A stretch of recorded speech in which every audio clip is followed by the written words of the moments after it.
नमस्कार, आप देख रहे हैं अपना बिहार। मैं हूं आपके साथ विभा उपाध्याय। लोकसभा चुनाव को लेकर कार्यकर्ताओं का जोश बढ़ाने के लिए सीएम नीतीश कुमार ने आज जेडीयू दफ्तर में पार्टी कार्यकर्ताओं के साथ मुलाकात की और इस दौरान सीएम नीतीश कुमार ने तेजस्वी यादव और लालू प्रसाद पर जमकर निशाना साधा। सीएम नीतीश ने कहा कि बिहार में सारा काम उन्होंने कराया है। तेजस्वी के माता पिता के राज में लोग घर से बाहर निकलने में भी डरते थे। शाम में लोग घर से बाहर नहीं निकल पाते थे। 2005 से लालू राबड़ी ने 15 साल तक राज किया। उनके कार्यकाल में कुछ नहीं किया गया, कहीं सड़क नहीं थी। आज भी नौकरी देने का काम अगर किसी ने किया है तो हमने किया है। लोग इसका श्रेय लेने की कोशिश में हैं और इसे लेकर प्रचार किया जा रहा है। मैं प्रचार प्रसार में यकीन नहीं करता हूं, मैं अपने काम में लगा रहता हूं। समाज के हर तबके का उत्थान किए हैं, तो इसीलिए हम लोग एक एक काम कर रहे हैं और उसी सिलसिले में ही सब जगह जाएंगे, एक एक चीज करेंगे। जानते हैं ये भी नहीं जानते हैं कि यहाँ पर कौन किया है। जो काम हो जाएगा, सब काम मेरा पहले से है। एक एक काम हम करवाए हैं, झूठ मूठ के बोलते रहता है, वो सब क्या किया। अगर आप ही लोग याद करिए, 5 के पहले माता पिता 15 साल कोई काम हुआ है? शाम में कोई घर से निकलता था डर के मारे? कहीं कोई सड़क याद करिए, अपने पुराने लोगों से पता करिए। अभी देखिए सब पटना या कहीं भी कैसा कैसा बिल्डिंग कितना लोग करवाए, लेकिन झूठ से कुछ बोलते रहेगा। लेकिन अब बात है कि अपना प्रचार प्रसार करता है। अरे हम तो अपना काम में लगे रहते हैं, हम प्रचार प्रसार वाले नहीं ना है, हम तो काम में लगे रहते हैं। अब बाकी कोई बिना काम किए हुए अपना प्रचार करते रहता है। छोड़िए वो सब क्या किया, सारा काम हम लोगों का किया हुआ। आप जानते हैं कि एक एक चीज तय करना किसका काम है। कैसे होगा? हम अकेले के लिए आया था,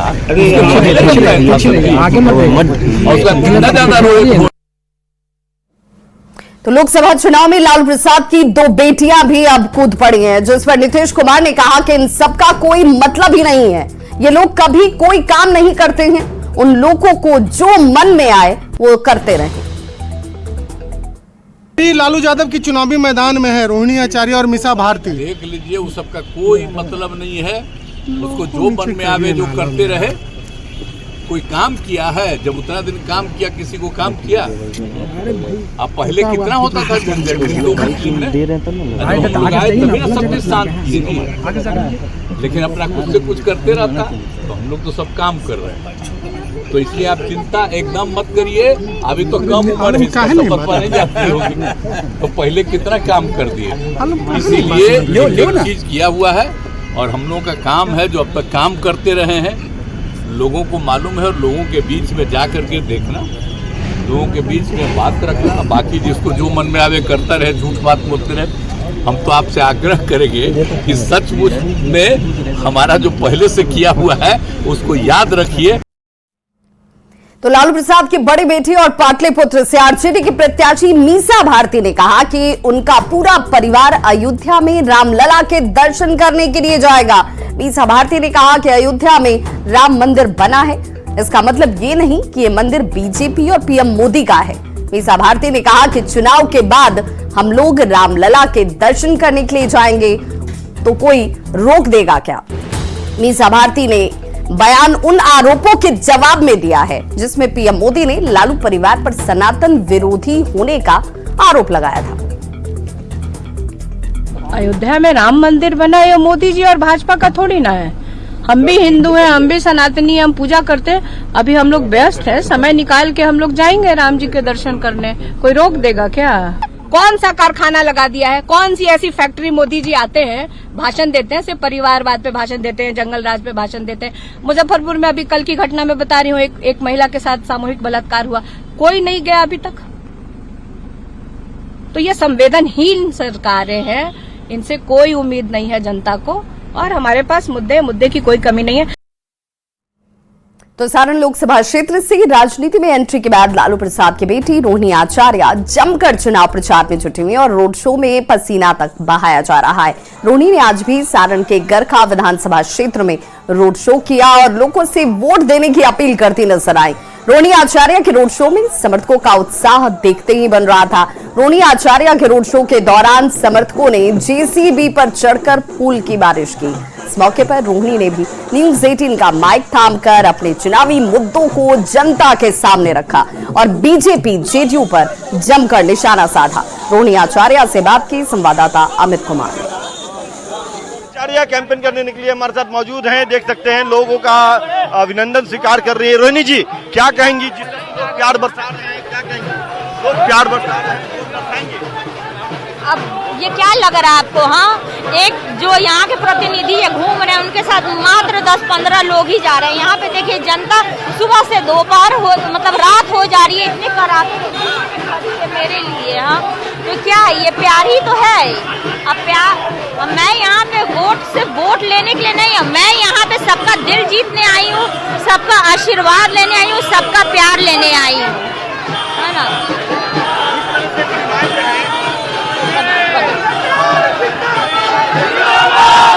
जीत करके यही रहेंगे, यही मेरा घर है, यही मेरा घर है। मैं रह करके यहाँ पे सेवा करना चाहती, जैसे मैंने अपनी बेटी धर्म निभाया। ये तो कह रहे हैं इनकी लड़ाई मतलब किस लिए? हाँ, लालू जी को राजनीति में आए हुए कितना टाइम हो गया, यही लोग तो लालू जी को रोके हुए हैं। हाँ, ईडी सीबीआई और सबको आगे कर देते हैं और यही काम करते हैं विपक्षी लोग, उनकी आवाज को दबाते हैं ये लोग। इनकी लड़ाई मतलब कि हमारी लड़ाई है बेरोजगारी से, भूखमरी से। हाँ, और इनकी लड़ाई है लालू परिवार से। देखना होगा ये जनता जो आज इनके साथ चढ़ रही है, जयकार करते हुए जो फूलों की बारिश कर रही है, वो जो है इन्हें वोटों की बारिश के पक्ष में करती है और इन्हें भारी मोहब्बत से जीत दर्ज करवा करके लोकसभा भेजती है। या जिस तरह से शिकस्त लालू प्रसाद यादव राबड़ी देवी ने राजू प्रताप रूडी से खाया, वो तस्वीर एक बार फिर से कहीं दोहराती तो नहीं है। अमित कुमार, न्यूज 18, सारण, छपरा। तो नेता प्रतिपक्ष तेजस्वी यादव ने केंद्र सरकार पर जोरदार हमला किया है। सोशल मीडिया प्लेटफॉर्म एक्स पर एक वीडियो के जरिए तेजस्वी ने मोदी सरकार से बिहार के विकास पर सवाल किए, जिस पर जेडीयू के मुख्य प्रवक्ता नीरज कुमार ने जवाब दिया है और तेजस्वी यादव से पूछा कि कौन से व्यापार से तेजस्वी यादव आज की तारीख में पटना के सबसे बड़े जमींदार बनकर बैठे हुए हैं और बिहार में विकास की इतनी लंबी सूची है कि तेजस्वी यादव जहां जाएंगे वे नीतीश कुमार और नरेंद्र मोदी को ही पाएंगे। कहते हैं लगातार 400 पार की बात करते हैं, लेकिन मोदी जी ना नौकरी की बात करते हैं, ना रोजगार की बात करते हैं, ना छात्र नौजवान की बात करते हैं, ना किसान मजदूर की बात करते हैं, ना गांव और गरीब की बात करते हैं। मोदी जी ना शिक्षा स्वास्थ्य के बारे में बात करते हैं, स्कूल अस्पताल के बारे में नहीं बात करते। फिर किस बात पर देश की जनता 400 पार करेगी? अगर मोदी जी मुद्दे पर बात नहीं करेंगे तो 400 क्या 100 भी पार नहीं हो पाएगा। इसलिए मोदी नहीं, मुद्दे की बात होनी चाहिए। मैं आदरणीय तेजस्वी यादव जी से पूछना चाहता हूं, पटना में जितना भूभाग आपके पास उपलब्ध है, आपके परिवार के पास, किस पटना निवासी को है?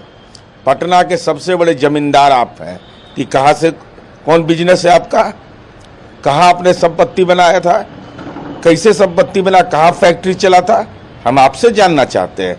और बिहार में 10 वर्ष को अगर कुछ नहीं हुआ है तो मेरीन ड्राइव कैसे बन गया?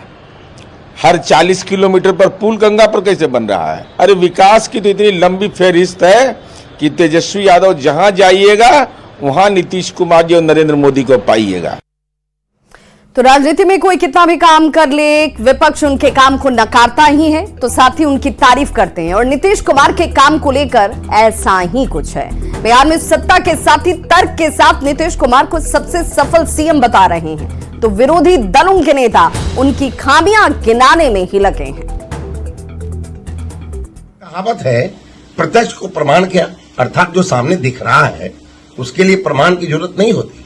मुख्यमंत्री नीतीश कुमार के नेतृत्व वाली एनडीए के शासनकाल में बिहार में हुए सकारात्मक बदलाव को समझने के लिए 2005 के पहले के बिहार को याद करना होगा। एनडीए की सरकार जब 2005 में बनी तब एक नए युग का सूत्रपात हुआ। यह नया युग है विकास का, युवाओं के रोजी रोजगार का और समाज में अमन चैन का। केंद्र की मोदी सरकार और बिहार की एनडीए सरकार ने देश प्रदेश में रोजी रोजगार की बहार ला दी है। बिहार में 2005 से 2020 के बीच 8 लाख लोगों को नौकरी दी गई और 10 लाख का लक्ष्य है जिसे शीघ्र पूरा कर लिया जाएगा। पति पत्नी ने भी बिहार में 15 वर्ष शासन किया। कितने लोगों को नौकरियां दी और आज नौकरी देने का झूठा श्रेय लेने की कोशिश कितने हैं। राष्ट्रीय जनता दल के सुप्रीमो लालू प्रसाद जी अपने पुत्र और पुत्रियों को राजनीतिक रोजगार देने में लगे हुए हैं। इस बार के लोकसभा चुनाव में अपनी दोनों पुत्रियों को उन्होंने चुनाव लड़ाने का काम किया। इसके पहले 2 सुपुत्र उनके राजनीतिक वारिस के रूप में पदस्थापित हैं। वहीं नीतीश कुमार जी पिछले वर्ष ही बिहार के 5 लाख बेरोजगार नौजवानों को उन्होंने नौकरी देने का काम किया। उसके पहले 18 वर्षों के सफलतम कार्यकाल में लाखों नौजवानों को रोजगार देने का काम किया है। लेकिन राष्ट्रीय जनता दल की सरकार में जंगल राज और उस जंगल राज का परिणाम हमारे उस दौर में रहे हुए लोगों को पता है। अगर माननीय मुख्यमंत्री और भाजपा चाहती तो निश्चित तौर पे 20 साल के अपने कार्यकाल में लाखों नौकरियां दे चुकी होती, लेकिन नौकरी कब दी? जब कांग्रेस और तेजस्वी यादव के सहयोग से 17 महीने की सरकार बनी तो 5 लाख नौकरियां मिली। अगर मुख्यमंत्री का नियत साफ होता तो अब तक 20 लाख नौकरी हो गई होती, लेकिन उनके 10 लाख नौकरी देने के दावे उसी प्रकार रहा जिस प्रकार से प्रधानमंत्री के मन से 4000 लोकसभा सीट जीतने का दावा रहा। इधर 2 महीने पहले तक सत्ता के साथी रहे आरजेडी ने भी नीतीश कुमार के विकास के मॉडल पर सवाल उठाए हैं। आरजेडी के प्रवक्ता मृत्युंजय तिवारी ने कहा कि बिहार में अगर इतना ही विकास हुआ है तो युवा आज भी पलायन क्यों कर रहे हैं? स्वास्थ्य व्यवस्था इतनी बदहाल आखिर क्यों है? इतना ही नहीं, आरजेडी रोजगार के मुद्दे पर तेजस्वी के 17 महीने बनाम एनडीए के 17 साल का काम गिना रही है। कुमार जी कह रहे हैं सबसे बेहतर मुख्यमंत्री हैं, तो बिहार का ये दुर्दशा क्यों है? क्यों नौजवान पलायन कर रहा है? ये तो तेजस्वी यादव जी के 17 महीने के दौरान सरकार में रह करके जो 5 लाख लोगों को नौकरी दिया, उद्योग के क्षेत्र में, पर्यटन के क्षेत्र में काम हुआ, शिक्षा में, स्वास्थ्य में, वो उनका देन है। 17 महीने में तेजस्वी यादव जी ने सरकार में रहकर जो कर दिखाया वो 17 वर्षों में एनडीए शासनकाल में नहीं हो पाया। अब किस विकास की बात कर रहे हैं? और अब बात चिराग पासवान की, जो हाजीपुर पहुंचे और इस दौरान चिराग पासवान ने चाचा पशुपति कुमार पारस के समर्थन पर सवाल उठाते हुए कहा कि मैं अब इन चीजों से आगे निकल चुका हूं। अब मेरा लक्ष्य बिहार की 40 लोकसभा सीटों के साथ साथ एनडीए को 400 के पार ले जाना है। वहीं उन्होंने अपने चाचा पर सवालों की बौछार करते हुए कहा कि आज समर्थन की बात वो कर रहे हैं, लेकिन क्यों उन्होंने अपना हाथ मेरे सिर से हटा लिया था ये मुझे पता ही नहीं। इसके साथ ही चिराग पासवान ने कहा कि पिता के अधूरे काम को पूरा करना और हाजीपुर को आगे लेकर जाना ही मेरा एकमात्र मकसद है। मैं तो लंबे समय से उन्होंने आशीर्वाद का हाथ मेरे सर से क्यों हटा लिया मुझे नहीं पता था। क्यों मुझे घर से, परिवार से मुझे निकाल के बाहर फेंक दिया मुझे नहीं पता था। क्या कारण था? जब आप लोग बार बार उनसे पूछते थे कि क्या आप चिराग पासवान के साथ कभी कोई समझौता हो सकता है, तो उनका बार बार ये कहना कि सूरज पश्चिम से उग जाएगा पर चिराग से मेरा कोई रिश्ता नहीं रहेगा। मुझे नहीं पता क्यों कहते थे। जब आप लोग परिवार को एक होने की बात करते थे तो बार बार उनका नेवर नेवर नेवर कहना मुझे नहीं पता। बहरहाल अब इन सब चीजों से भाई मैं बहुत आगे निकल गया। मेरी लड़ाई अब अलग है। बिहार फर्स्ट, बिहारी फर्स्ट की लड़ाई के साथ मैं आगे बढ़ रहा हूँ। इन तमाम चीजों को मैं पीछे छोड़ चुका हूँ। आज की तारीख में प्रधानमंत्री जी को 40 की 40 सीटें जिताकर देनी है और देश में ये आंकड़ा 400 का। बगैर नोटिस के स्कूलों से सेवा समाप्त किए जाने का आरोप लगाते हुए आईसीटी इंस्ट्रक्टर ने आज पटना में जमकर और जोरदार प्रदर्शन किया। प्रदर्शन करते हुए सभी आईसीटी इंस्ट्रक्टर बीजेपी कार्यालय पहुंच गए, जिसकी तस्वीर भी आप देख रहे हैं। प्रतिबंधित क्षेत्र में प्रदर्शन को देखते हुए डीएसपी लॉ एंड ऑर्डर के नेतृत्व में बड़ी संख्या में पुलिस टीम की मौजूदगी यहां देखी गई। प्रदर्शनकारियों को यहां से जबरन हटाया गया। प्रदर्शनकारियों का यह आरोप है कि हाल ही के महीने में उनकी बहाली हुई थी, लेकिन सरकार ने एक नोटिस तक देना उन्हें मुनासिब नहीं समझा। जायजा लिया हमारे संवाददाता संजय कुमार ने। बीजेपी कार्यालय के सामने आज एक बार फिर से हंगामा हो रहा है, प्रदर्शन हो रहा है। ये कंप्यूटर आईसीटी इंस्ट्रक्टर हैं जिनकी बहाली की गई थी और अचानक से इनको हटा दिया गया। इनका ये आरोप है कि बगैर नोटिस के इनको इनकी सेवा से हटा दिया गया। इसके बाद ये बीजेपी कार्यालय पहुंच गए हैं और यहाँ प्रदर्शन कर रहे हैं। मौके पर फिलहाल यहाँ पर पुलिस भी पहुँच गई है और कोतवाली थाने की पुलिस जो है वो पहुँची हुई है। लगातार नारेबाजी कर रहे हैं जो इंस्ट्रक्टर हैं। हम इनसे बात करने की कोशिश करते हैं कि एक्चुअल में क्या मामला है और क्या परेशानी है इनके सामने। क्या मामला है? हम लोग का मामला है कि जैसे हम लोग को समायोजन किया जाए, कंप्यूटर जैसे हम जहाँ पे हैं वहाँ हमको फिर से रखा जाए। कहाँ बहाल किया गया? मिडिल स्कूल, सरकारी स्कूल में, गवर्नमेंट स्कूल में हमको रखा गया था आईसीटी इंस्ट्रक्टर के तौर पे लैब कराने के लिए, कंप्यूटर को लैब कराने के। बीपीएससी टीचर द्वारा जो है थ्योरी कराई जाएगी और हम लोग जो आईसीटी लैब इंस्ट्रक्टर से प्रैक्टिकल कराई जाएगी। बच्चे को प्रैक्टिकल कराई जाएगी, प्रैक्टिकल कराई जाएगी। और बिना उसमें हम लोग को जब ज्वाइन कराया गया था, ज्वाइन जो है सर ये 2022 से ही प्रक्रिया में चले, अक्टूबर से ही चल रही है प्रक्रिया में, लेकिन लास्ट में जो है आपको 25 जनवरी तक जो है आपको ज्वाइन करवाया गया था और बता रहे उसके बाद जी इस साल तक जनवरी तक ज्वाइन करवाया गया। यहाँ से पुलिस कार्रवाई कर रही है। पुलिस ने यहाँ से जबरन हटाया है चूंकि प्रदर्शन हो रहा था बीजेपी कार्यालय के गेट पर और यहाँ पर ये प्रतिबंधित क्षेत्र है, यहाँ पर प्रदर्शन की मनाही है। इसके बाद अब पुलिस जो है इन्हें यहाँ से हटा रही है। डीएसपी के इंस्ट्रक्शंस पे इनको यहाँ से हटाया जा रहा है। आपने सुना जो इनकी इनका जो ग्रीवांसेज है वो आपने सुना, क्या ये बता रहे हैं। अब यहाँ पर देखिए फिलहाल जो है लोग जो हैं उनको यहाँ से हटा दिया गया जो प्रदर्शनकारी हैं और अब पुलिस ने इन्हें बीजेपी कार्यालय से हटाया है और हटा के इनको अलग किया है। तो जाहिर सी बात है प्रतिबंधित क्षेत्र है और प्रतिबंधित क्षेत्र में किसी भी तरह का प्रदर्शन नहीं करना है और इसके बावजूद ये प्रतिबंधित क्षेत्र में ये यहाँ पर प्रदर्शन कर रहे थे जिनको यहाँ से हटाया गया है। अब फिलहाल अब इनकी मांगे हैं सरकार तक पहुँचेंगी जरूर और देखना होगा सरकार अब इस पर क्या रवैया अपनाती है। कैमरा पर्सन दीपक के साथ संजय कुमार, न्यूज़ 18 पटना। तिलका मांझी यूनिवर्सिटी भागलपुर के प्रशासनिक भवन सहित कई स्नातकोत्तर विभागों का 16 दिन से बिजली का कनेक्शन काट दिया गया है। विद्युत विभाग की ओर से कनेक्शन काटा गया है और यूनिवर्सिटी पर लगभग 12 करोड़ से अधिक की राशि बकाया होने के कारण बताया जा रहा है कि विद्युत विभाग की तरफ से बिजली का कनेक्शन काटा गया। इसे लेकर प्रशासनिक भवन से सभी कर्मचारियों को निकालकर तालाबंदी कर दी गई है। बंदी के दौरान छात्र काफी आक्रोशित नजर आए और परीक्षा विभाग के गेट को तोड़ने का प्रयास किया गया। छात्र कुलपति पर गंभीर आरोप लगा रहे हैं और इस समस्या के लिए कुलपति को दोषी बता रहे हैं। इस खबर पर ज्यादा जानकारी दे रहे हैं संवाददाता आशीष रंजन।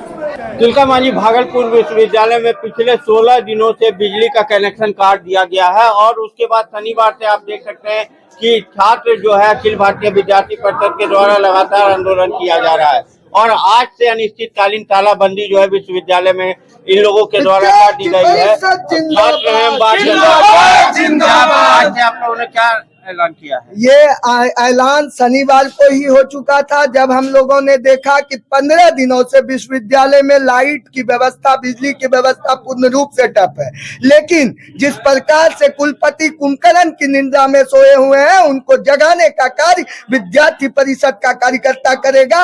आज से अनिश्चितकालीन तिलका मांझी भागलपुर विश्वविद्यालय एवं उनके जो पीजी विभाग हैं, जहाँ जहाँ बिजली नहीं है वहाँ हम लोग बंदी करेंगे और आने वाले समय में हो सकता है अगर मांग हमारी पूरी नहीं हुई तो आने वाले समय में विश्वविद्यालय का सभी कॉलेज को हम बंद करेंगे और यहाँ से लेकर सदन तक आंदोलन करने का कारण लग रहा है। सबसे बड़ी बात है, हमें लगता है कि कहीं ना कहीं बिजली बिल में परसेंटेज VC को नहीं मिल रहा, इसीलिए कुलपति ने अभी तक उसको जमा नहीं किया। क्या हो सकता जब 14 करोड़ रुपया इस विश्वविद्यालय के 5000 स्क्वायर फीट में जब वहां बिजली विभाग ने अपना प्लांट लगाया है, उनका अगर अपना हम किराया देखें तो 14 करोड़ रुपया होता है। लेकिन उस 14 करोड़ उनके पास रहने के बाद भी हम 12 करोड़ उनसे मैनेज करके 2 करोड़ ले नहीं सकते हैं। लेकिन इसमें VC का सबसे बड़ा हाथ है। वो चाहते हैं कि मेरी जो है कमीशन बने, तभी इस तरह के बात को हम लोग विद्यार्थी परिषद बड़े पैमाने पर आंदोलन के लिए तैयार है। तो आप देख सकते हैं कि लगातार जो है विद्यार्थी परिषद के द्वारा अब आंदोलन किया जा रहा है। वहीं कुलपति का कहना है कि इस पूरे मामले को रजिस्ट्रार को देखने के लिए दिया गया है और रजिस्ट्रार और कुलपति में कहीं ना कहीं आमने सामने हो गया है और जो रजिस्ट्रार है वो कुलपति की बात नहीं सुन रहे हैं। कुलपति ने साफ तौर पर FIR करने का आदेश दिया था, लेकिन आज तक FIR जो है बिजली विभाग पर नहीं किया गया। अब देखने वाला बात होगी कि लगातार जो ये बंदी हो रही है उसके बाद विश्वविद्यालय प्रशासन क्या कदम उठाता है। आशीष रंजन, न्यूज 18 भागलपुर। और बड़ी खबर उस वक्त दानापुर से आ रही है जहां मनेर में युवक की गोली मारकर हत्या कर दी गई है। पैसे के विवाद में युवक की हत्या की गई है। हत्या के बाद आक्रोशित ग्रामीणों का गुस्सा जो है वो साफ तौर पर नजर आया। हिरासत में हत्या का एक आरोपी बताया जा रहा है कि लिया गया है। हत्या के बाद ग्रामीण जो है वो बेहद आक्रोशित नजर आ रहे हैं। लेकिन इस बीच बड़ी खबर यह कि हत्या में शामिल एक आरोपी को हिरासत में लिया गया है। छपरा के भेल्दी थाना क्षेत्र में 2 बाइक की टक्कर होने से 3 युवकों की दर्दनाक मौत हो गई। घटना में 3 लोग घायल भी हुए। घायलों को बेहतर इलाज के लिए सदर अस्पताल रेफर किया गया। जानकारी के मुताबिक 2 बाइक पर 3 युवक सवार थे और भेल्दी की ओर ये सभी जा रहे थे। घटना के बाद आक्रोशित लोगों ने छपरा मुजफ्फरपुर NH 722 को जाम कर दिया। पुलिस ने घटनास्थल पर पहुंचकर आक्रोशितों को समझाने की पूरी कोशिश की। वहीं मृतक राजनीतिक दल के कार्यकर्ता बताए जाते हैं। हालांकि अभी तक इस मामले में किसी तरह के मुआवजे की घोषणा नहीं की गई है। और अब बात गर्मी की। जी हां, गर्मी का मौसम शुरू हो चुका है और तेज धूप और शुष्क मौसम की वजह से हल्की सी चिंगारी भी बड़े आग की घटना को अंजाम दे रही है। बिहार में इन दिनों लगातार गेहूं के खेतों में आग लगने की घटनाएं सामने आ रही है। इस वक्त आपके टीवी स्क्रीन पर ये 4 तस्वीरें जहां पर आग में लोगों की गाढ़ी कमाई, किसी के खेत खलिहान जो है वो जलकर खाक हो गए। महीनों की मेहनत देखिए कैसे मिनटों में खाक हो जाती है। शॉर्ट सर्किट से भी आग जो है वो लगातार लगती नजर आ रही है और ऐसे में खेतों में गेहूं की फसल पर एक पूरी तरह से देखिए कैसे जलकर खाक हो गई और किसानों को इसका बड़ा नुकसान जो है उठाना पड़ रहा है। तो इस बुलेटिन में बस इतना ही, लेकिन न्यूज 18 बिहार झारखंड पर खबरों का सिलसिला लगातार जारी है।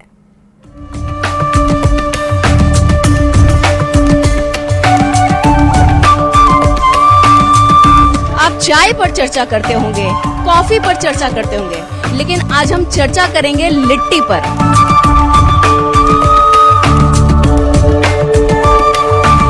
खेल तो पावर का ही होगा ना। पावर के आगे सब फेल है। नहीं, सुन लीजिए, फेल होगा। अभी जो है 24 चुनाव ये कुछ और होगा। ये कहाँ से आप? आरा डिस्ट्रिक्ट। अरे आरा जिला उखाड़ दे लकीला।